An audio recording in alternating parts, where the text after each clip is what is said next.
권태를 극복하라라는 제목으로 말씀을 전하도록 하겠습니다.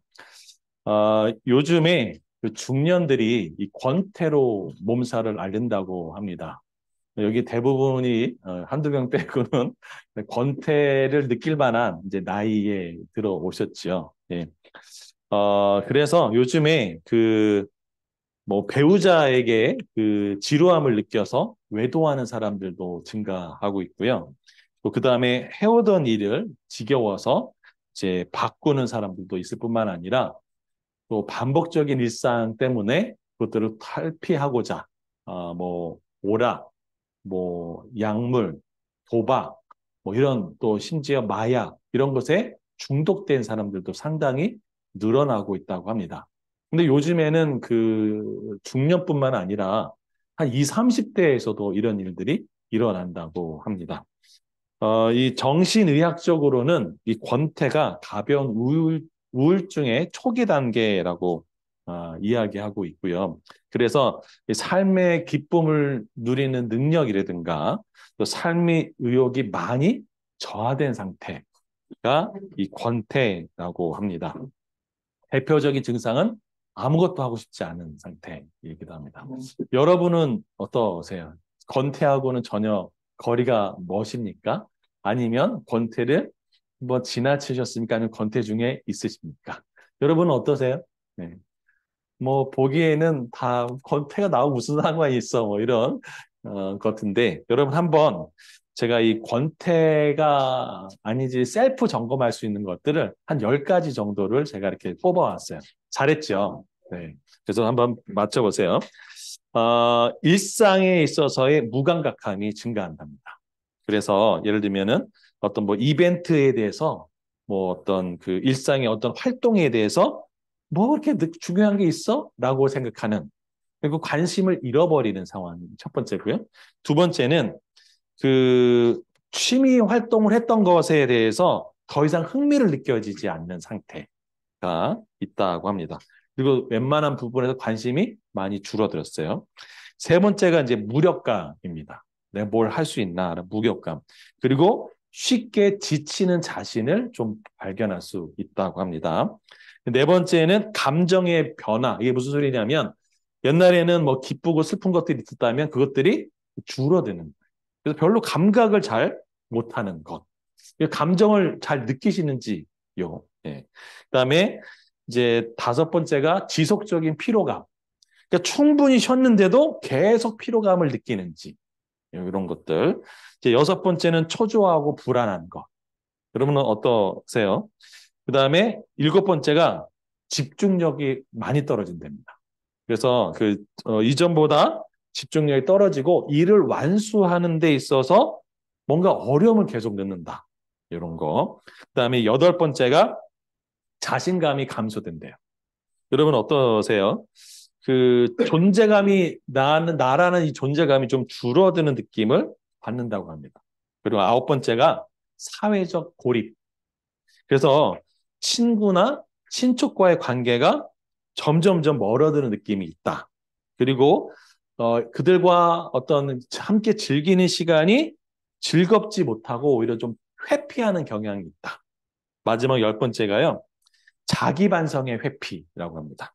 그러니까 나에 대해서 돌아보거나 또 내가 어떤 감정을 갖고 있는 것도 아예 그냥 외면해버리고 그다음에 자신의 인생에 대한 물음표가 막 던져지는 거죠. 여기에 한 몇 개 정도 여러분 해당하십니까? 만약에 여기에 대부분이 해당하고 이 상태가 2주 이상 지속이 된다. 그러면 전문가에게 상담을 받아야 한다고 합니다. 여러분 어떠세요? 저는 아직 괜찮은 것 같아요. 몇개 이런 거 없어요? 제가 몇 개를 찾아봤더니, 그게 안 나오더라고요. 그래서, 요거는 이제 좀 보셔야 될 필요가 있어요. 자, 저는 성경에서 이 권태라는 주제, 사실 이 권태라는 주제 저는 별로 잘, 모르다가, 우리 그 극동방송의 쇼미더 바이블 같이 진행하는 이 김영구 PD가 목사님, 지난번에 염려를 가지고 했는데, 이번에는 권태를 가지고 해달라고. 아, 나 미리 원고 준비한 거 있는데. 아니, 그래도 권태를 해달라고. 그래가지고 제가 지난 일주일 동안 이 권태를 해서 정말 연구를 많이 했어요. 그래가지고, 어머? 이거 굉장히 중요하네. 라는 생각을 하게 됐어요. 그리고 권태에 해당하는 인물을 둘을 발견했는데, 첫째가 오늘 같이 읽었던 엘리야입니다. 두 번째가 이제 다윗이에요. 그래서 오늘은 엘리야, 다음 주에는 다윗을 좀 다루려고 합니다. 다윗도 상당히 심각했었더라고요, 보니까.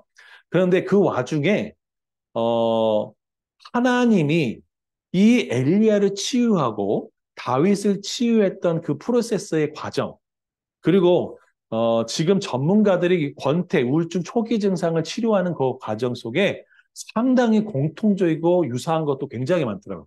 그래서 제가 이제 많이 놀랐습니다. 자, 여러분, 이런 권태를 왜 중요하게 다루어야 하느냐라는 것이죠. 아까도 얘기했다시피 여기 있는 분은 그런 분은 없겠지만 이 배우자에 대해서 지우람을 느껴가지고 외도하는 중년이 상당히 증가하고 있는 추세입니다. 이거는 몇 년 전부터 들었던 얘기예요. 또 그 다음에 아까 술, 도박, 뭐 마약, 뭐 이런 것에 삶이 완전히 파괴되고 실제로 외국에서는 이런 사례가 굉장히 많아요. 굉장히 성공한 변호사인데 이 술에 쪄들어가지고 결국 완전히 파탄 났다가 다시 회복해가지고 이 유튜브로 아주 굉장히 성공을 거둔 이야기들도 있고 그렇습니다. 그 다음에요. 삶에 대한 회의감, 무력감 이런 것들이 심하면요. 우울증과 대인, 기피증 그리고 심지어 자살로도 이어집니다. 그런데 이 권태가요. 잘 극복하면 인생의 보람을 되찾을 수 있다고 합니다. 그럼 그래서 이거를 아니 뭐 권태 나오고 이렇게 생각하지 마시고 여러분 한번 잘 생각해 보십시오. 잘. 그리고 내가 어떻게 극복해야 되냐 이런 것들을 잘 살펴보면 되겠죠. 제가 그래서 권태 원인이 뭔가 조사를 해봤어요. 근데 남녀 공통적으로요. 첫 번째가 뭐냐면 자기의 정체성에 대한 의문이 들 때 권태가 오기 시작한답니다. 그리고 그다음에 회의감이 올 때 든다고 합니다. 우리 여성들 같은 경우는 언제 권태감이 많이 찾아오냐면 자녀 양육하고 또 가사에 대해서 신경을 써야 되다 보니까 그 삶에 대한 욕구와 이런 것들을 꽉꽉 눌러둡니다. 그러다가 자녀가 학교에 가고 그 다음에 어느 정도 성장하면서 집안에 여유가 생기면요. 내면에서 이 잠재적 욕구가 막 살아납니다. 그래가지고 이때 삶의 목적과 이 내가 자아실현에 대한 등등에 대한 이 욕구가 충족하게 되지 못하면 그때 인생에 대한 후회 또 권태를 느끼게 된다고 합니다. 그래서 내가 저 사람을 만나가지고 내 인생이 이렇게 됐다는 것들이 파도처럼 막 몰려올 수도 있다고 합니다. 이 여성의 경우예요. 네. 한 분이 막 공감하는 듯이. 네, 우리 한 분은, 아, 그런 거 다 초월했어. 뭐 이런 것도 있고요. 자, 그 다음에 남성의 경우는요, 이런 경우에 해당합니다. 그 직장 생활이 자신의 취향하고 성격하고 또 기대에 맞지 않을 때 이 불만족 상황이 점점 나중에는 권태로 발전한다. 그리고 그 굉장히 성취 지향적인 사람들 있죠. 그런 사람들이 이 40대가 좀 넘어서 자신의 이상이 팍 깨졌을 때 거기서 오는 그 권태가 심각하게 굉장히 강하게 온대요. 대표적인 사람이 바로 오늘 읽었던 그 엘리야라는 사람입니다. 여러분, 이런 권태는요, 지위 고하, 뭐, 빈부, 뭐, 이런 차이를 다 떠나서 마찬가지나 온다고 합니다. 근데 어떤 사람이 이런 권태를 잘 느끼냐? 첫째는 삶의 목표가 불분명하거나 자신감이 적은 사람. 그다음 목적 의식과 성취감이 낮은 사람. 그다음에 나의 삶을 살기보다는 다른 사람이 어떻게 나를 볼까라 남을 의식하는 사람. 그리고 내적 성숙에서 오는 만족보다는 이 물질적인 만족을 추구하는 사람일 경우. 그다음에요.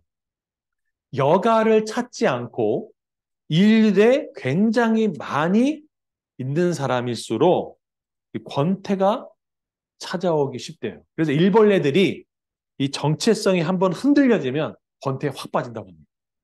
그리고 성공한 사람들 중에 인생의 목표를 달성한 사람들 중에 오는 깊은 상실감이 권태로 발생한다고 합니다. 자, 여러분은 어떠세요? 공감이 되시나요? 별로 아직은 권태하고 뭔가요? 우리 김성희 전도사님, 이제 권태를 넘어섰을 것 같은데 어떠세요? 권태가 정리이 없어요? 네, 공감이 안 되시는군요. 네, 어쨌거나, 저쨌거나.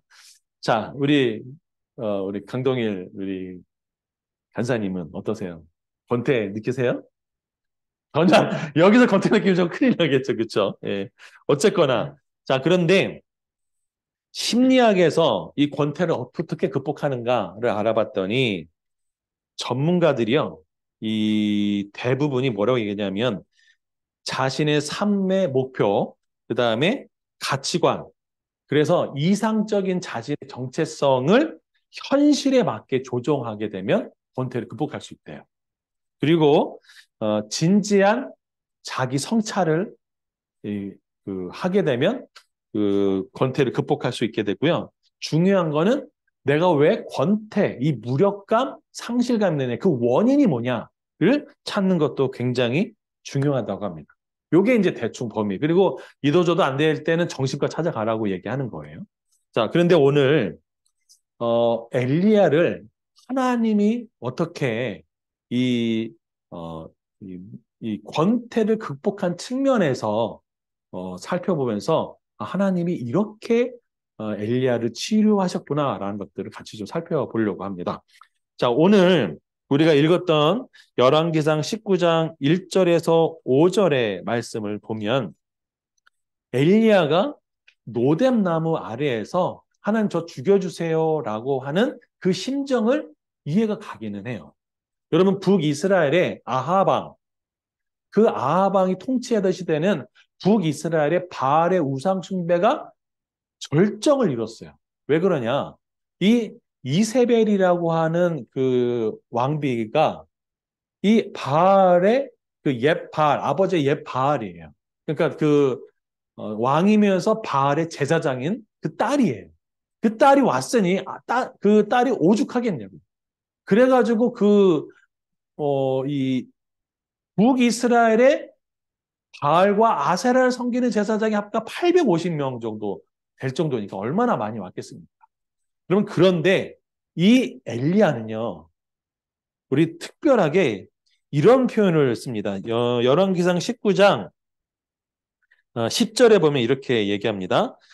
하나님이 엘리야에 너 여기 왜 있냐라고 했더니 그가 대답하되 내가 만군의 여호와께 열심히 유별하오니라고 돼 있어요. 열심히 유별하다. 그러니까 하나님에 대한 이 열정이 굉장히 많은 사람이었던 거죠. 그럼 그래서 이 엘리야는요, 그가 기도할 때 가뭄이 옵니다, 이스라엘에. 그 3년 가뭄 동안에 물이 없자 하나님 까마귀를 보내서 엘리야를 먹여요. 죽은 과부의 아들, 과부 집에 들어가서 죽은 아들을 살리는 기적도 보여주죠. 뿐만 아니라 이제 혜성처럼 나타나서 갈멜산에서 850대 1이라는 영적인 대결을 해서 하늘에 불이 떨어져요. 여러분 그리고 그 엘리야가 기도했더니 7번 기도했더니 어떤 일이 벌어지나요? 큰 비가 내렸어요. 뿐만 아니라 아합의 마차보다 더 빨리 달리는 기적을 보여줬다고요. 그리고 엘리야가 아까 우리가 본문에서 읽었다시피 이 850대 1로 싸울 때 불이 안 떨어진 쪽은 목숨을 걸어야 돼요. 그래서 어떻게 했죠? 바알의 선지자 450명을 기손 신하께서 다 죽입니다. 그러면 엄청난 업적을 이루지 않았어요? 그렇죠. 자, 그런데 문제가 하나 생겨요. 이 소식을 들은 이세벨이 바알을 제사장을 다 죽였다고 너도 한번 죽어봐 해가지고 이 북이스라엘 군대를 풀어서 어떤 일이 벌어지냐면 선지자라고 하는 집안의 남자는 다 죽이기 시작합니다.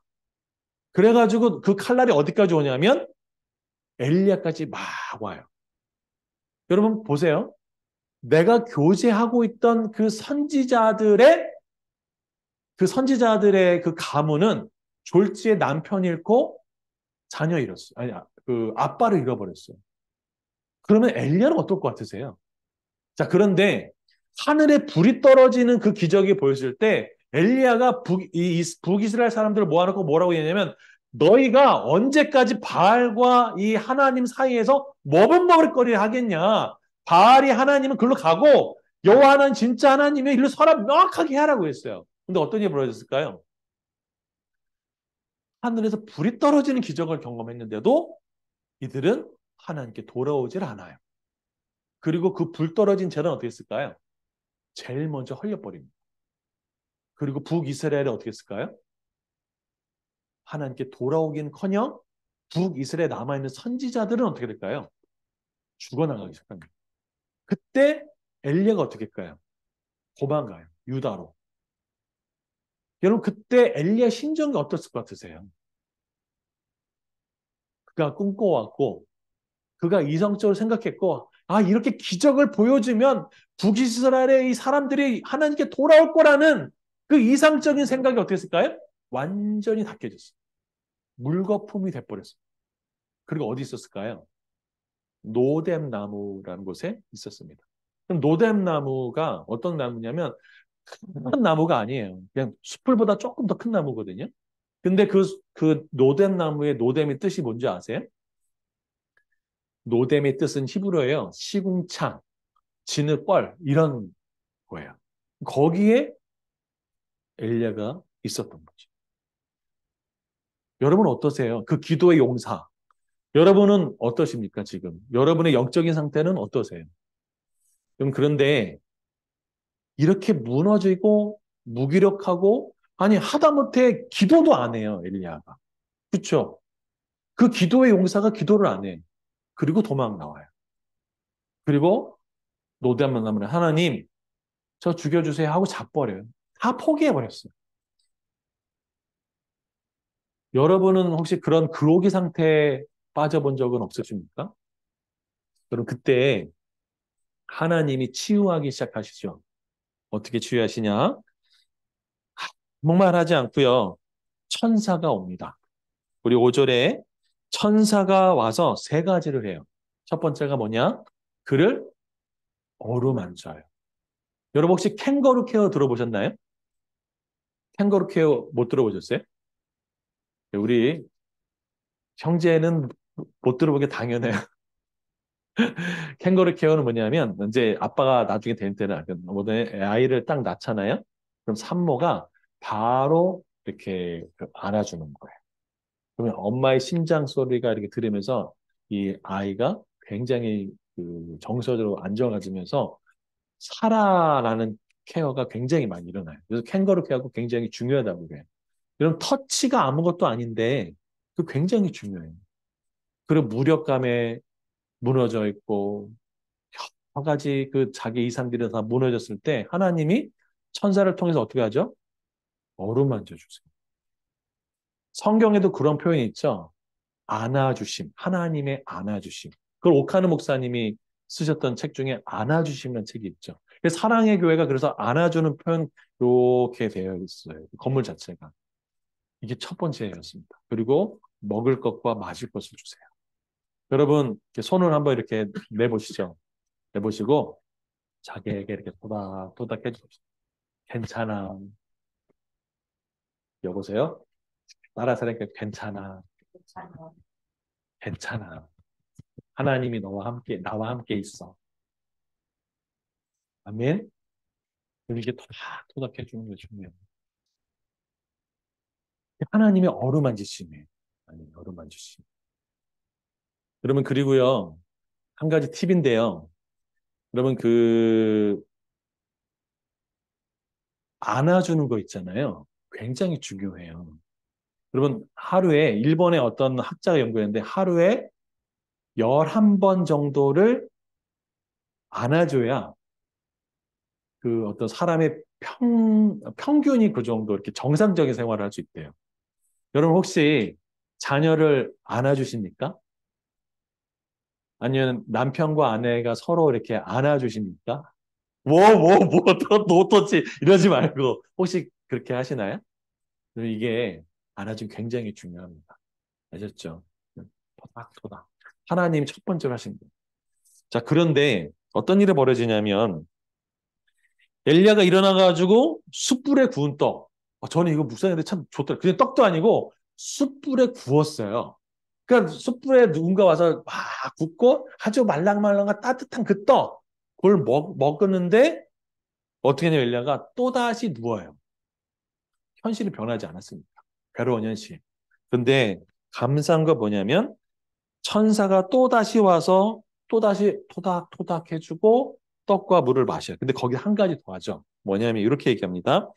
내가 갈 길을 다 가지 못할까 하노라 그래요.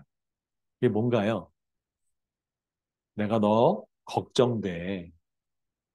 라고 지금 어떻게 한가요? 이야기해 준 누가요? 천사가. 이게 하나님이 보내신 천사의 격려 아닌가요? 그렇죠? 격려. 저 이걸 가지고 이제 엘리야가 일어나서 40주 40야를 달려서 하나님의 산 호렙에 도착합니다. 자, 그런데 거기에 들어가 가지고 동굴에 들어가 있어요. 자, 그런데 그 다음에 중요한 얘기가 하나 나옵니다. 자, 우리 열왕기상 19장 9절 한번 읽어보겠습니다. 열왕기상 19장 9절 찾으셨나요? 같이 한번 읽어보겠습니다. 시작. 엘리야가 그곳 굴에 들어가 거기서 머물더니 여호와의 말씀에 그에게 임하여 이르시되 엘리야야 내가 어찌하여 여기 있느냐. 여기 중요한 말씀이 뭐냐면 엘리야야 내가 어찌하여 여기 있느냐. 여러분 이 말이 무슨 말일까요? 너 여기 왜 있어? 이 말이 무슨 얘기일까요? 여러분 이 말은요. 아담이 범죄하고 났을 때 하나님이 아담아 내가 어찌하여 여기 있느냐라는 얘기랑 똑같은 얘기예요. 이게 뭔 얘기일까요? 아까 가장 중요한 중요한 권태 회복이 뭐라고 했냐면 정체성을 회복하는. 지금 하나님이 엘리야에게 너 여기 왜 있어? 너 선지자가 여기 왜 있는 거야? 너 뭐 때문에 여기 있는 거야? 라고 질문을 던지세요. 여러분 여기 왜 있으십니까? 여러분이 왜 하는 일은 무엇입니까? 여러분 왜 사십니까? 여러분은 무엇 때문에 하나님께 예배드리십니까? 등등등. 여러분의 사명은 무엇입니까? 수많은 복잡한 문제들을 한마디로 얘기하는 게 뭐냐? 너의 정체성은 뭐냐? 넌 누구니? 너는 여기 왜 있는 거야? 라고 하는 거죠. 우리 그런 얘기 했죠. 난 누구, 여기는 어디? 뭐 이런 얘기도 있잖아요. 비슷한 얘기예요. 하나님 이 질문을 딱 던져요. 그랬더니 엘리야가 뭐라고 얘기할까요? 하나님, 나는요, 열심히 유별해요. 맞죠? 나는 정말 성취지향적이고요. 열심히 유별해요. 그런데 이스라엘 자손이 언약을 버리고요. 주의 제단을 헐었고요. 칼로 주의 선지자 다 죽였고요. 이제 누구만 남았어요? 나만 남았어요. 라고 이야기를 해요. 그리고 이제는 내 생명도 뺏겠다고 얘기하는 거예요. 여러분, 요때 하나님이 아주 중요한 전국을 찌르는 얘기를 하나 하세요. 뭐라고 했냐면 11절에 보면 이렇게 됐습니다. 여호와께 이르시되 너는 나가서 여호와 앞에 산에 서라. 아주 두 가지 딱 명확하게 있어요. 뭐라고 하냐면 너는 나가라 그래요. 나가. 하나님 앞에 서라라고 얘기해요.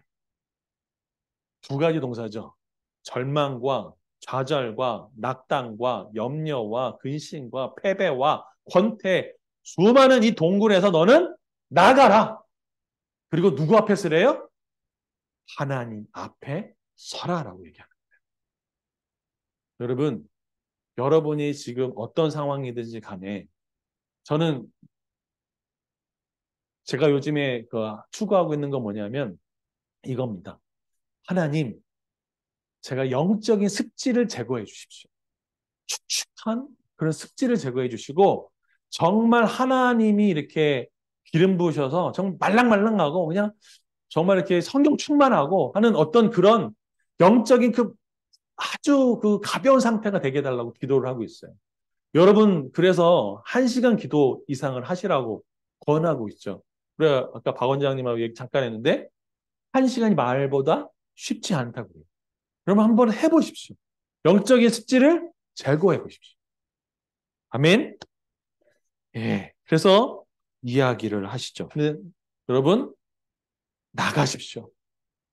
그리고 하나님 앞에 서십시오. 아멘. 그렇게 딱 되고, 그 다음에 뭐냐. 하나님이요. 신기한 걸 얘기를 하세요. 뭐라냐면, 너는 이제 15절에 보면, 길을 돌이켜 광야를 통해서 다메섹에서 하사엘, 그 다음 아람, 하사엘을 부어서, 하사엘에 기름 부어서 아람의 왕이 되고, 예후에게 기름 부어서 또 북이스라엘의 왕이 되게 하고, 그 다음에 사밧의 아들 엘리사에게 기름 부어 너 대신 선지자가 되게 하라. 여러분, 기름 붓는 사역이 굉장히 어려운 사역은 아니에요. 근데 아주 현실적이에요. 그렇죠? 엘리야가 생각했던 하늘에 불이 떨어지고 기적을 보여주고 사람들이 죽은 사람이 살아나고 하는 기적을 보여줘야 북이스라엘 백성들이 하나님께 돌아올 거라고 생각했던 그 엘리야의 그 이상적인 생각을 현실에 맞게끔 바꿔주세요. 그냥 왕 바꾸라는 거예요. 그리고 너 대신에 엘리사를 선지자로 세우라는 거예요. 그리고 한마디 하시죠. 너 말고 무릎 꿇지 않은 7천 명이 있어 라고 얘기했어요. 이걸 잘못 좀 다른 각도에서 보면은 야 너는 이제 필요 없어 라고 하는 것처럼 용도 폐기해야 되는 것처럼 보여져요. 근데 그거 아니에요. 하나님 가장 영광스럽게 나중에 엘리야를 맞아주세요. 그렇죠? 불병거로. 그런 의미가 아니라는 것들을 알 수 있어요. 그래서 하나님이 가르치신 게 뭐냐? 이 기름 붓는 사역을 가지고도 예후나 또 하사엘을 통해서 하나님의 역사를 보여줘요. 그리고 예후를 통해서는 북이스라엘의 바알과 아사라의 모든 선지자를 다 죽입니다. 그렇게 하고 싶었던 것들. 그리고 엘리사를 통해서 영적 부흥이 다시 북이스라엘에 오게 되는 거죠. 가장 현실적으로 이야기를 해줘요. 그래서 아마 이제 제가 옛날에 했던 거는 하나님의 말씀의 능력이 굉장히 중요하다라고 했는데 이 권태를 치료하시고 침체된 엘리야를 치료하는 관점에서 보면은 그의 이상적인 그 정체성을 가장 현실적인 것들로 바꿔주신 것들을 알 수가 있어요. 그렇죠. 그리고 또 하나 뭐가 있냐면 나만 남았다고 이야기하는 그 엘리야에게 하나님이 엘리사를 붙여요. 그리고 둘이 어떻게 할까요? 돌아다니면서 이제 활동을 하게 되죠. 하나님의 관계성을 회복하는 것들을 볼 수 있습니다. 그렇죠. 여러분 이렇게 하나님 관계성을 회복해요. 근데 제가 제일 감동 먹었던 건 뭐냐면요. 권태의 원인을 치유하는 게 중요하다고 했죠. 엘리야가 이렇게 무너졌던 그 원인이 누구에게 있나요? 엘리야가 왜 그렇게 무너졌죠? 그 기도의 선지자, 뛰어난 선지자가 이렇게 무력하게 노단나 말에서 하는 저 죽여주세요라고 왜 그렇게 됐죠? 아, 여보세요? 지금 머릿속에 하얘시면 안 됩니다. 왜 이렇게 됐어요? 네? 이세벨 협박 때문에 그렇죠. 근데 하나님이요. 이 권태의 원인을 제공한 그 이세벨 앞에 누구를 쓰게 하냐면 엘리야를 쓰게 해요. 여러분 어디로냐면 저기 열왕기상 21장에 보면 나봇의 포도원의 사건이 나옵니다.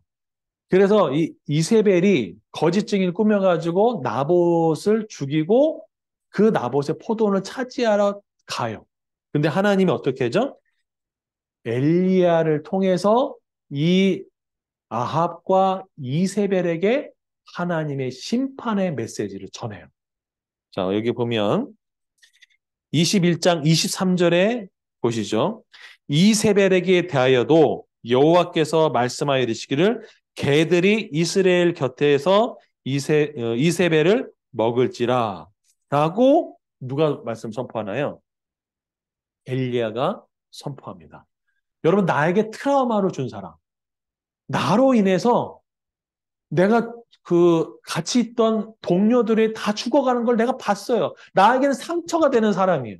원흉을 제공해주고 내가 그렇게 무기력하게 있던 그 사람 앞에 내가 당당히 딱 서가지고 그 사람을 향한 하나님의 심판의 메시지를 전달하는 것 자체가 어떤 일인가요? 나의 트라우마, 나의 상처, 무기력, 그 권태의 원인을 어떻게 하는 거예요? 정면으로 치료하시는 하나님의 손길을 보는 거죠. 놀랍지 않나요? 제가 이 치료의 관점에서 보니까 하나님이 엘리야를 얼마나 사랑하시고 그 영혼을 얼마나 귀하게 여기시는 것들을 살펴보게 됐습니다. 여러분, 하나님이 여러분을 사랑하십니다. 여러분이 무너진 순간에도 여러분이 완전히 그러기가 된 상태에 있을 때라도 하나님 여러분 책망하지 않으세요. 숯불에 구운 떡, 마실 물, 그리고 토닥토닥 어루만져 주시고 그걸 먹었음에도 또다시 누워버리는 그 엘리야를 찾아와서 또다시 토닥토닥거리고 물과 떡을 주고 하나님의 말씀을 딱 하시죠. 너 여기 왜 있는 거야? 넌 선지자야. 다시 일어나. 너 나가. 절망과 좌절과 이 권태의 동굴에서 너는 다시 나가. 그리고 하나님 앞에 다시 서. 라고 하나님이 말씀하십니다. 그리고 하나님이 새로운 사명을 주세요. 나밖에 없다는 그 외로움에 동료를 붙여주세요. 7천 명이 있다는 것도 알려주세요. 그리고 나의 그 트라우마를 줬던 그 이세벨 앞에 딱 서서 하나님의 심판의 메시지, 선지자로서 하늘에 불이 떨어진 선지자로서 멋있게 하나님 메시지를 조금도 두려움 없이 전하는 모습을 볼 수가 있어요. 어떻게 할 수 있냐? 이 이세벨 아니 아합과 이세벨이 이 나봇의 포도원을 막 갈 때 엘리야가 딱 등장합니다. 그런데 이 아합 왕이 엘리야를 딱 보면서 얘기해요. 뭐라고 얘기냐면 21장 20절에 아합이 엘리야에게 이르되 내 대적자야 내가 나를 찾았느냐 그래요. 여러분 왕이요. 내 원수 네가 나 찾았냐라고 얘기하는 거예요. 근데 왕이 원수야 네가 나 찾아니 이렇게 얘기 안 하겠죠. 내 대적자야 이렇게 얘기하겠죠. 쏠 수 있잖아요. 그 군사들이 다 있고. 그런데 그 앞에 하나님이 쓰게 해요. 그리고 하나님의 추상 같은 말씀을 그대로 과감없이 전파해요. 뿐만 아니라 자기에게 트라우마를 줬던 이세벨을 향해서도 가감없이 얘기를 해요. 여러분 그때 엘리야의 상처가 그 깊은 좌절의 원인들이 회복되는 것들을 알 수 있습니다. 하나님은 여러분의 그 심령, 마음의 상처를 극복하기를 원하세요. 아멘. 요셉도 그랬고요. 다윗도 그랬고요. 바울도 그랬고요. 여기 하나님의 사람 엘리야도 그랬습니다. 하나님이 우리의 마음을 이렇게 다루십니다. 그 하나님 앞에 여러분 기도하고 나가서 하나님의 은혜를 구하는 저와 여러분이 되면 좋겠습니다. 우리 시간에 좀 같이 기도했으면 좋겠습니다. 여러분 혹시 여러분의 삶을 가만히 뒤돌아보면서 과거에 완전히 무너져 본 적은 없으십니까? 실패를 경험해 본 적은 없으십니까? 때로는 여러분 삶에 계속 쳇바퀴처럼 여기서 무너지고 또 무너지고 또 무너지고 어떤 그런 자리는 없으셨습니까? 여러분 그런 어떤 마음에 풀리지 않는 부분들이 있다면 이 시간 하나님 찾아오셔서 저를 회복시켜 주십시오. 천사가 어루만지셨던 것처럼 우리의 영혼들을 어루만져 달라고 이제 같이 주여 한번 부르며 같이 기도했으면 좋겠습니다.